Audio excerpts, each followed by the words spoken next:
네, 안녕하세요. 김영록 TV의 날짜 이야기입니다. 자, 오늘은 5월 1일입니다. May 1st. 비지스라는 가수가 부른 그 음악이 있죠. May 1st라고 있습니다. 5월 하면은 뭐 장미의 계절, 계절의 여왕이죠. 그야말로 메이 퀸이라는 그 이제 용어도 있고. 자, 하여튼 5월이 시작이 됐으니까 아주 뭐 계절의 여왕이니까 뭐 화창한 그 봄날이 이제 쫙 펼쳐지면서 이제 더운 여름으로 가는 그 길목이라고 보면 되겠습니다. 그런가 하면은 담쟁이 넝쿨 그 사이사이에 이제 장미꽃이 또 이제 쫙 필 테고 아주 그 보기 좋은 그 계절이 됐죠. 예. 자, 그런데 오늘 뭐 여러 가지 의미가 있죠. 근로자의 날이기도 하고 또 조금 전에 말씀드린 대로 메이 포스트면서 또 미국 하와이 쪽 기념일이지만 레이데이라는 게 이제 있습니다.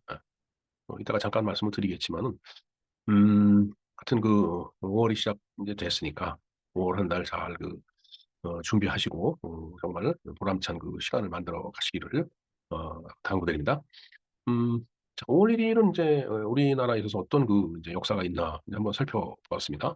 바로 오늘은 1946년 오늘 5월 1일 육군사관학교가 개교를 한 날이더라고요. 우리나라의 육군사관학교가. 자, 그래서 그런 내용에 대해서 우리가 한번 좀 알아보는 시간을 갖도록 하겠습니다.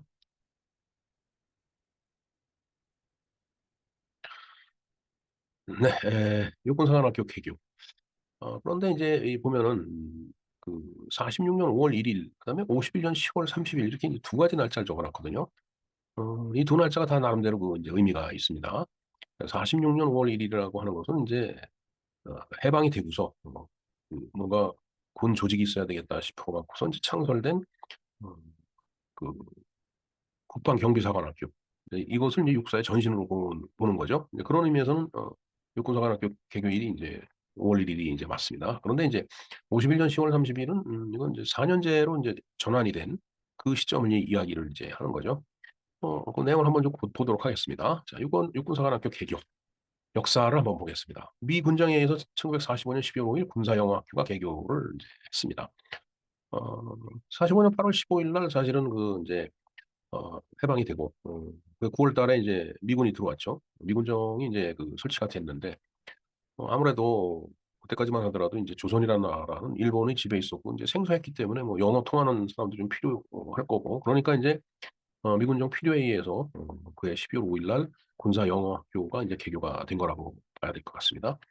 그다음에 이제 또 미 군정에 의해서 1946년 1월 15일에 창설된 남조선 국방경비대를 지원하기 위해 여기서 그 남조선 국방경비대라고 돼 있는데 사실 참 이 조선이라는 표현이 그때 당시는 우리나라 국호가 이제 없었죠. 왜냐면 1948년 8월 15일부터 이제 대한민국이 됐기 때문에 음, 물론 이제 그 이전에 뭐 대한제국이라는 그 국호도 있었고 조선이라는 국호도 있었는데 일단은 일본 식민 통치를 받았기 때문에 이제 또 일본이 식민 통치를 하면서 국호를 조선으로 바꿔버렸죠. 그래서 이제 남조선 국방경비대라고 이제 이렇게 어, 이제 탄생이 된 겁니다. 그렇게 이제 국방경비대를 만들었는데 그걸 지원하기 위해서 군사영어학교가 이제 이제 해체가 됐죠. 해체가 됐는데 그 이튿날 바로 5월 1일 날 바로 저 남조선 국방경비대를 지원하기 위해서 이제 군사영어학교가 해체가 되면서 그 공부하다가 임관을 못한 그런 학생이 있을 거 아니에요. 60명하고 일단 국방경비대 각 연대의 사병 중에서 2, 3명씩 뭐 좀 우수한 학생들을 선발했겠죠. 28명 중에서 모두 88명을 제 1기생으로 해서 남조선 국방경비 사관학교가 개교가 됩니다. 바로 이게 1946년 5월 1일 날 있었던 일이에요. 그렇기 때문에 이 남조선 국방경비사관학교를 지금 현재 육군사관학교의 전신으로 보고 있기 때문에 육군사관학교의 개교일이 바로 오늘 5월 1일이 되겠습니다. 세 번째 보겠습니다. 남조선 국방경비대를 조선경비대로 개칭함에 따라 1946년 6월 15일 조선경비사관학교로 또 개칭이 됐다라고 하네요. 음, 그다음에 대한민국 정부가 수립되면서 1948년 9월 5일 대한민국 육군사관학교로 명명을 하여 지금까지 이어져 오고 있다. 자, 그러니까 어, 우리나라가 건국이 된 게 1948년 8월 15일이죠. 그러니까 한 20일 정도 후에 이제 대한민국이라는 국호가 생겼으니까 대한민국 육군사관학교로 이제 명명을 다시 이제 한 겁니다. 이게 지금까지 내로. 하지만은 이제 1950년 6월 25일 날 6.25 사변이 일어났죠. 음, 그래서 이제 1950년 7월 8일 학교는 휴교를 하고 뭐 그럴 수뿐이 없죠. 전쟁이 났는데 뭐 학교를 운영한다는 게 쉽지가 않고 뭐 당장 그 전투에 투입될 그런 이제 병력이 필요하기 때문에 음 휴교를 했지만 1951년 10월 30 일로 경남 진해에서 4 년제로 다시 문을 열었다라는 얘기예요. 그래서 인제 아까 51년 10월 30 일이 어 이제 또 하나의 개교일로 이렇게 날짜가 있는 거예요. 음 자 그리고 나서 1952년 1월 20일 날 육사 11 기생이 인제 입교를 인제 했다라고 하네요. 네. 그러니까 인제 그때 당시는 뭐 사실 긴 기간이 아니지만은 어 빨리빨리 초급 장교를 배출을 해야 되는 것도 있고 더군다나 전쟁이 났기 때문에 어 그래서 총알바지라는 얘기가 나오는 건지 모르겠습니다. 뭐 저도 소대장 생활을 했지만은 그런 말을 많이 들었어요. 육군 소위 인관이 되면은 바로 최전방에 나가서 인제 근무를 해야 되기 때문에 어 예를 들어 전쟁이 난다 그러면 이제 "총알바지 역할을 하게 되는 거다."라는 이제 그런 얘기를 많이 하죠. 예 그거는 인제 좀 격한 표현이고 사실은 최전선에서 싸워야 되는 그런 소대장 요원이다라는 얘기예요 쉽게 얘기해서. 6번 보겠습니다. 여기서 일반적으로 범하고 있는 가장 큰 오류가 육사 11기가 첫 4 년제 기수라고 인식되고 있는 점으로 물론 첫 4 년제로 학사위가 부여된 기수는 맞지만 그렇게 말하기는 좀 조심스럽다. 예. 요건 제가 뭐 그렇게 표현했는데 육사 11기부터 인제 자기네들이 "진정한 육군사관학교 출신이다."라고 얘기를 인제 한다고 하는 말이 있습니다. 그러나 그 전신을 무시하는 것은 있을 수가 없죠. 일단 뭐 박정희 대통령도 육군사관학교 5 기인가 그렇죠? 예. 김종필 총리가 8 기였었고 예. 음 육사가 인제 11 기. 아무튼 사실은 저는 인제 ROTC 출신인데 ROTC도 10 기와 11기 사이에 쪼끔 간격이 있습니다. 그래서 옛날 예비군 훈련 인제 들어가면은 인제 11기 선배들이 "아 우리는 신1 기다." 이렇게 얘기를 했는데 어 10 기까지 임관을 하고서 그다음에 임관이 아니죠. 뭐 교육을 받으면서 11 기를 인제 모집을 해야 되는데 어 ROTC 제도를 그때 폐지를 하려고 그랬었는지 11기 모집을 안 했답니다. 근데 그러다가 초급 장교 수급이 이제 안 되니까 급하게 다시 인제 뒤늦게 시간이 한참 지난 다음에 이제 11기 모집을 한 거예요. 그래서 인제 신일기라고 얘기를 한다라고 하는데 뭐 그렇다라고 해서 뭐 ROTC가 11 기부터 진짜 ROTC다 이런 얘기는 없습니다. 예. 근데 육사도 뭐 저런 말은 있지만 그건 굉장히 조심스럽게 해야 될 말이라고 생각이 됩니다. 자 그 이유가 뭐 참 그렇죠. 실제 한국 전쟁이 발발했을 때 정규 2 년제 생도 1 기 근데 그 이전에는 뭐 인제 기수가 빨리빨리 나왔겠죠. 일단 뭐 임관을 빨리빨리 시켜야 될 테니까. 왜냐면 기간부대에서 장교로 인제 근무를 해야 되니까. 그러니까 인제 육사 10 기가 인제 그렇게 인제 어 그 들어왔고 그다음에 인제 11 기가 들어왔는데 11 기부터는 이제 4 년제가 된 거예요. 그래서 고때 생도 1기 그다음에 저기 11 기는 생도 2기 이렇게 불렀던 모양입니다. 글쎄요. 그거 참 이상하더라고요. 사관학교는 생도라고 불러요. 인제 임관하기 전에 인제 교육받는 신분을. 근데 ROTC는 후보생이라고 부르더라고요. 어떤 차이가 있는지 그건 잘 모르겠습니다. 자 어찌 됐든 생도 1 기는 한국 전쟁이 발발했기 때문에 전시임관을 통해서 바로 소위로 전선에 투입이 됐고 그때 막 입교했던 생도 2기 지금 11 기죠. 육사 11 기는 부산의 종합학교로 인제 전속이 돼 갖고 거기서 인제 교육을 제대로 받고 임관이 된 거예요. 그러니까 4 년제 교육을 제대로 받았다는 얘기죠. 아마 저게 벤 프리츠 장군이 아마 이 육군사관학교 제도를 그대로 커리큘럼을 그대로 인제 가져다가 우리나라 이제 육사생도들을 교육을 시켰다라고 하는 말이 있습니다. 그렇기 때문에 대한민국 육사는 그 미국 육사 웨스트 포인트하고 똑같은 과정을 다 이수하고서 장교로 임관된 사람들입니다. 이게 뭐 어떻게 보면은 뭐 그게 뭐 대수냐 이렇게 얘기하는지 모르지만 굉장히 중요한 거죠. 예. 그래도 웨스트 포인트 하면은 참 그야말로 이제 전쟁과 전투에 있어서 아주 정예 요원을 길러내는 그런 군사 학교인데 거기와 똑같은 그런 커리큘럼으로 공부를 하고 교육을 받고 훈련을 받고서 인제 임관했다라는 게 굉장히 의미가 있는 거죠. 그만큼 유능한 어 장교들이 그때 많이 이제 배출됐다라고 이렇게 볼 수 있을 겁니다. 자 그다음에 휴전이 되고서 1954년 6월 23일 날 태능으로 재이전을 하고 1955년 10월 4 년제 정규 육군사관학교로서 첫 졸업생을 인제 배출을 했다라고 하네요. 자 그러니까 인제 4 년제 정규 사관학교 첫 졸업생이 11 기란 얘기예요. 그러니까 6.25 전쟁이 일어나고 바로 어 인제 입교를 해 갖고서 4년 공부를 하고 미국 웨스트 포인트 커리큘럼대로 4년 공부를 하고서 나온 첫 초급 장교들이죠. 예. 자 육사 11기 하면은 가장 대표적으로 떠오르는 사람이죠. 바로 전두환 대통령입니다. 네. 저도 군에 있을 때 육사 11기, 12기 이런 분들이 물론 뭐 전두환 대통령 그때 당시에 이제 육군 소장이었었지만은 제가 모셨던 그 단장님도 육사 12기인가? 막 그런데 그때 이제 대령이었죠. 네. 그러니까 그분들하고 같이 이제 군대 밥을 먹은 거죠, 말하자면. 그때 시기가 그렇습니다. 그리고 이제 지금 현재 태능에 이제 육군사관학교가 있는데 그때 이제 저쪽으로 이전했다라고 하네요. 자, 그런데 흔히 육군사관학교는 화랑대로 부르는데 그 6호선 화랑대역이 있습니다. 그 바로 이제 육사에 가는데 바로 그 이제 앞에 있는 역이죠. 자, 이는 삼국통일의 초석이 된 신라 화랑의 기계와 정신을 이어받는 취지로 1957년 3월 16일 날 화랑대라는 별칭을 갖다 이제 제정을 했다라고 하네요. 자, 태능에 위치하게 된 것은 국군의 모체인 국방경비대 제1연대가 1946년 창설된 국군의 발원지로서 역사적 전통을 계승하는 상징적인 장소이기 때문이다. 네, 뭐 정확한 얘기인지 모르지만은 그 육사가 있는 자리가 상당히 그 많은 그 이제 그 병력이 거기서 어, 그 대기할 수 있고 거기서 먹고 자고 할 수 있는 그런 그 공간이라고 그래요. 예를 들어서 이제 전쟁이 났다. 그러면은 그 육군소관학교 자리가 굉장히 중요한 그런 그 지형지물이 된다라는 그런 얘기죠. 그런데 이제 거기다가 뭐 아파트를 짓느니 뭐니 이제 이상한 소리를 듣던 그 정치인이 있죠. 정말 썩어 빠진 정치인들입니다. 그런 저런 것들을 감안하지 않고 오히려 망가뜨리려고 노력하는 인간들이죠. 아주 못된 인간들이. 자, 11번 보겠습니다. 또한 6.25 전쟁 당시 생도들이 피로서 지켜낸 곳이고 삼국시대부터 군사적 활용도가 높은 요충지로서 대한민국 수의 역사를 간직하고 있는 곳이 바로 현재 태릉에 있는 육군사관학교가 있는 자리다라는 얘기죠. 네, 저도 뭐 거기서 행사도 있고 그다음에 어, 뭐 아는 분이 거기 가서 이제 뭐 식사도 하고 그러는 그런 탓에 저도 육사는 몇 번 이제 가봤습니다. 그리고 육사 골프장이 있죠. 예. 아주 좋습니다. 예. 그 골프장도 한번 가봤었고 두 번인가 가봤었는데 점수가 잘 안 나오더라고요. 나는. 자, 그 이제 어, 개교를 했으니까 그 학교에는 교장이 있어야 되겠죠. 그 초대 교장이 이영건 대장이었어요. 자, 21번 볼까요? 이영건 초대 교장은 일본 육군사관학교를 졸업 후 육군 야전 포병학교에서 과정을 거쳤다.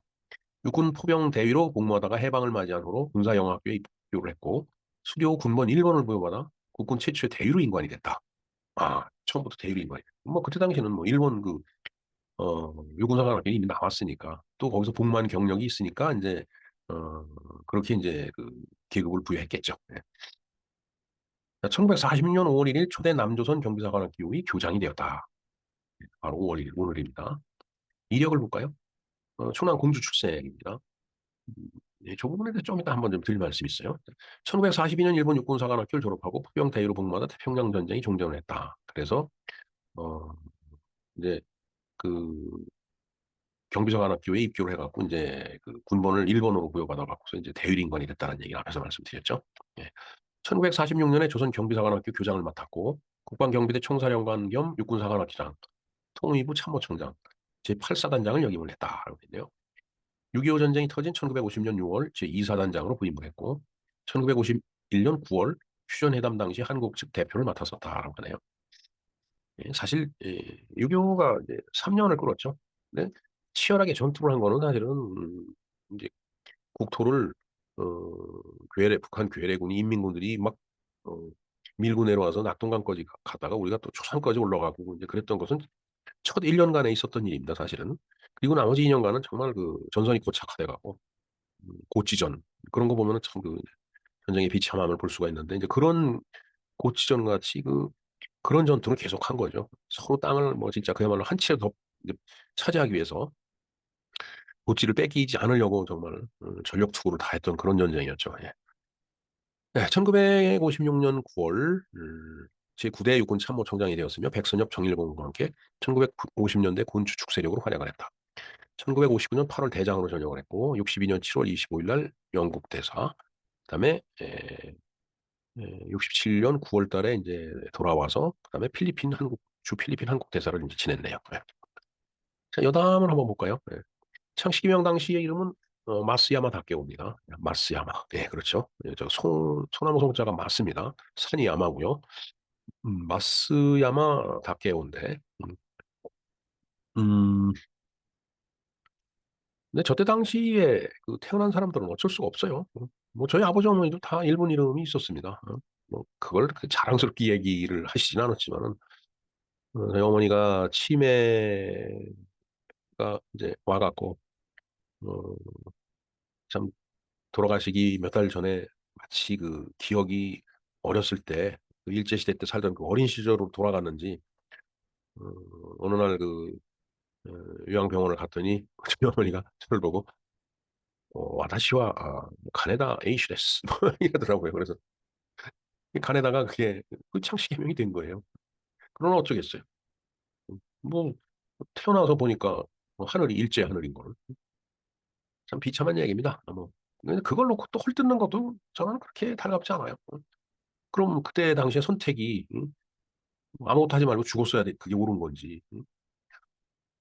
자, 뭐 그건 그렇고요. 23번, 2번을 보면 나이 중학 시절이라는 게 있는데 제가 1998년에 이제 중학교를 다녔는데 어, 이형근 대장이 저희 학교로 왔었어요. 그래서 이제 어, 그 어, 전교생이 이제 그 이제 운동장에 모였고 그다음에 이제 운동장에 보면 이제 교단이 있죠. 예, 조회할 때 쓰는 교단. 거기에 이제 이형근 대장이 이제 올라가서 이제 어, 그 우리한테 학생들한테 이제 여러 가지 그 이제 말씀을 해 주셨는데 그때 당시에 아마 교장 선생님 소개를 할 때 이제 군번 1번이라는 얘기를 했습니다. 그리고 제가 듣기로는 분명히 청주 중학교 출신이라고 얘기를 들었어요. 그러니까 선배님이라고 그랬다고요, 우리한테. 예. 근데 이제 공주 출생인데 아마 공주에서 나서 공부는 청주에 와서 한 거 아닌가 이런 생각을 해봅니다. 글쎄요, 제가 이 유튜브 이걸 올리면 이제 중학교 그 동창 그 단톡에도 가끔 올리는데 어, 그때 당시 기억이 있는 그 중학교 동기는 어, 댓글을 좀 달아줬으면 좋겠습니다. 그런 일이 기억이 난다면은. 자, 그다음에 1970년대에 그 이현이라는 가수가 있었어요. 뭐 본명이 이현이라는데 이 이현이 이영건 대장의 아들이었습니다. 뷰티풀 선데이, 잘 있어요. 뭐 이런 그 음악을 노래를 해갖고 대히트를 쳤죠 그때. 근데 뭐 가수로서는 그렇게 그 롱런을 하진 못했던 걸로 기억이 됩니다. 근데 가수 은퇴 후에는 이제 기업인이 됐다라고 돼 있네요. 글쎄 어느 때인가 한 1, 2년 전인가 저희 그 이제 지역에 있는 그 이제 어떤 그 이제 여성 회장이 한 분 계시는데 이분이 그 뭔가 그 모임을 하고 있는데 거기에 뭐 회장이 이현 씨라고 그러더라고요. 그래서 야 언제 한번 그 좀 기회가 되면 좀 만나갖고 내가 참 그 이현건 대장이 우리 중학교 때 와서 이 연설을 하고 가신 그 제 기억이 있다라고 얘기를 좀 해야 되겠다 그랬는데 아직까지 못 만났습니다. 자, 2008년에 발표된 민족문제연구소의 친일 인명사전 수록 예정자 명단 중에 군 부문에 선정이 됐다. 무슨 뭐 훈장을 받는 것도 아닌데 선정이 예, 뭐 아까도 말씀드렸지만은 그럼 뭐 저때 당시에 일본 육사도 가지 말고 가만히 이제 있다가 뭐 죽었어야 되는 건지 아무것도 하지 말고 살았어야 되는 건지 그렇게 얘기하는 본인들은 그때 태어났으면 어떻게 했을 건지 그저 굉장히 궁금해요. 어, 참, 뭐 저희 아버지 어머니도 그 일제 시대를 이렇게 거쳐온 분이지만은 글쎄요, 뭐 참, 음, 뭐 우리도 보면은 동기생들 중에 군에 남아갖고서 장군이 된 친구들도 있고 그런데 왜 그런 그 욕망이 없었겠어요? 그때 당시 태어난 사람들이라고? 도대체가 저는 이해가 안 됩니다. 물론 뭐 친일 그걸 뭐 가장 자랑스럽게 얘기할 건 아니지만은 나라를 팔아먹은 사람은 승재로 지금 모시고 있고 그로 인해 갖고 개고생한 그 국민들은 뭐 일본 육사를 갔다라고 해갖고 친일파라고 욕하고 정말 참 이 땅의 논리가 참 이상해요. 저 잘 압니다. 그런 얘기하는 사람들이 어떤 세력이라는 걸 나쁜 사람들이죠. 쉽게 얘기하면은. 네. 자 어찌됐든 뭐 이영건 대장에 대해서 이렇게 생기셨네요. 이영건 대장에 대해서 그 자세한 내용을 제가 링크를 걸어놓겠습니다. 물론 뭐 이 안에 보면은 뭐 어느 시각에 썼느냐에 의해서 이제 이영건 대장에 대해서 이제 설명을 해놨겠지만은 뭐 어찌 됐든 어, 6.25라는 전쟁을 치르면서 또 나라를 지켜온 사람인 것만은 분명합니다. 그런 분들 많죠. 예. 예, 그리고 이제 오늘이 5월 1일이라고 말씀드렸는데 바로 이제 근로자의 날이죠. 그다음에 이제 레이데이라고 합니다. 레이데이는 어, 지난해 방송해드린 영상을 요 밑에 이제 링크를 하는데 레이데이가 뭐냐면은 어, 그 그 하와이에 이제 가면은 저도 인제 그 옛날에 형님이 하와이에서 유학을 하고 있을 때 제가 잠깐 간 적이 있었는데 비행기 트랩에 내려 갖고서 인제 입국이 아니죠 인제. 예 입국 그 게이트로 딱 들어오니까 앞에 이렇게 어 형님하고 형수님이 인제 서 계시면서 막 웃으면서 인제 아이고 어서 오라고 그러면서 목에 꽃다발을 걸어 주더라고요. 근데 꽃다발이 뭐 이렇게 큰 게 아니고 이렇게 목걸이 같이 그렇게 흐느흐느한 그런 꽃다발. 그게 레이라고 합니다. 그래서 그 레이데이라고 이제 얘기를 한다고 하는 말을 들었습니다. 어 아까도 말씀드렸죠. 비지스가 부른 First of May라는 노래가 있었다고. 물론 뭐 그 어 뭐 노래를 들어보면 상당히 그 귀에 익숙한 멜로디고 그다음에 좀 좋아요. 아주. 예. 자 그다음에 인제 여기 레이버 데이가 근로자의 날이죠. 근데 전투를 하는 게 아니고 사랑이 듬뿍 담긴 그런 레이버 데이가 됐으면 좋겠다라고 해서 작년에 올렸던 영상입니다. 예. 예 뭐 할 얘기는 많지만은 뭐 일단은 그건 참고 영상으로 올리고요. 예. 5 월은 장미의 계절이라고 그랬죠. 메이 퀸. 예. 그리고 5월 14 일은 또 로즈 데이인가 그래요. 그래서 지금 이모티콘이 장미 꽃다발을 갖다 탁 받치는 그런 계절이 됐다라는 말씀을 드립니다. 네 이상 김영로 TV의 날짜 이야기였습니다. 감사합니다.